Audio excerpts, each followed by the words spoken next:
28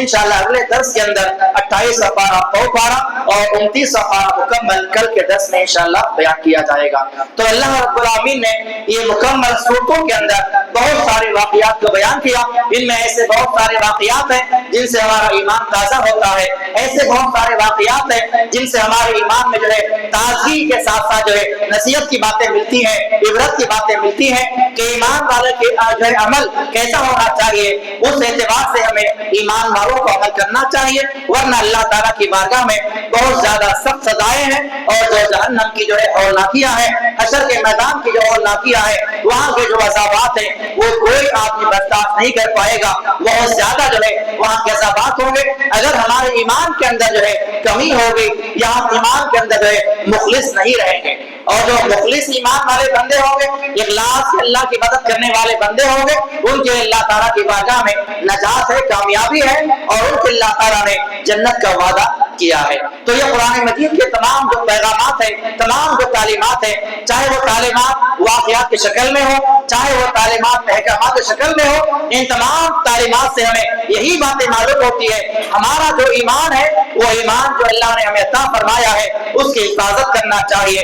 ورنہ ایمان لانے کے باوجود بھی اگر ہم اللہ کے دربار میں جہنم میں داخل کیے جائیں تو پھر دنیا میں ہمارا رہنا, ایمان کے ساتھ ساتھ عمل کرنا, نمازیں پڑھنا, روزے رکھنا, صدقات و خیرات دینا ہمارا کوئی فائدہ نہیں پہنچائے گا. اس لیے ہمیشہ اس بات پر غور کریں ایمان ہمارا خالص ہو, کسی ملاوٹ سے جو ہے بالکل دور رہے, نہ اس میں ریاکاری شامل ہو, نہ اللہ کے ساتھ شرک کرنے والے بنے. اگر یہ چیزیں ہمارے ایمان کے ساتھ رہے گی تو ہمارا ایمان ضائع ہو جائے گا اور ہمارے اعمال جو ہم نے کیے ہیں وہ سارے کے سارے ضائع ہو جائیں گے. اللہ تعالیٰ تمام ایمان والوں کو جو ہے صحیح معنوں میں ایمان پر عمل کرنے کی توفیق عطا فرمائے. اللہ تعالیٰ ہمارے اعمال کے اندر جو کمی اور خامیاں ہیں اللہ اس کو دور فرما دے. اللہ تعالیٰ ہمارے اعمال میں اخلاص پیدا فرمائے, الہیت پیدا فرمائے. اے اللہ ہمارے اعمال کے اندر سے جو ریاکاریاں ہیں, دکھلاوے کے جو اعمال ہیں, اے اللہ تمام کو دور فرما دے. اے اللہ ہمارے گناہوں میں جو بھی گناہ ہیں, چھوٹے گناہ ہیں, بڑے گناہ ہیں, ہم نے جان بوجھ کے کیے ہوئے ہو, انجانے میں ہم سے ہو گئے ہو, اے اللہ تمام گناہوں کو اپنی مہربانی سے معاف فرما دے. اے اللہ یہ عظیم ترین جو رات ہے جس کی تلاش ہم یہاں پر بیٹھے ہوئے ہیں, اے اللہ تمام ایمان والوں کو وہ عظیم رات نصیب فرما دے جس رات کی اہمیت اور اس کی فضیلت بہت زیادہ ہے. اے اللہ ہمارے اعمال کی اصلاح فرما دے, عقیدے کی اصلاح فرما دے. ہم میں جو مسلمان بیمار ہیں انہیں شفا کاملہ عاجل عطا فرما. جو مسلمان پریشانیوں میں تکالیف میں گرے ہوئے ہیں اے اللہ تمام براحتیں عطا فرما دے. عالم اسلام کی حفاظت فرما, فلسطین کے مسلمانوں کی حفاظت فرما, غزہ کے مسلمانوں کی حفاظت فرما. اے اللہ جو اسلام کے خلاف میں سازشیں اٹھ رہی ہیں یا اسلام کو بدنام کرنے کے لیے یا اسلام ختم کرنے کے لیے جو پلاننگ کی جاتی ہے, اے اللہ تمام کے ارادوں کو انہی پر لوٹا دے اور تمام ارادوں کو ناکام بنا دے. آمین. باقول قولی ھذا استغفر اللہ ولکم وآخر دعوانا الحمد للہ رب العالمین. السلام علیکم ورحمۃ اللہ وبرکاتہ.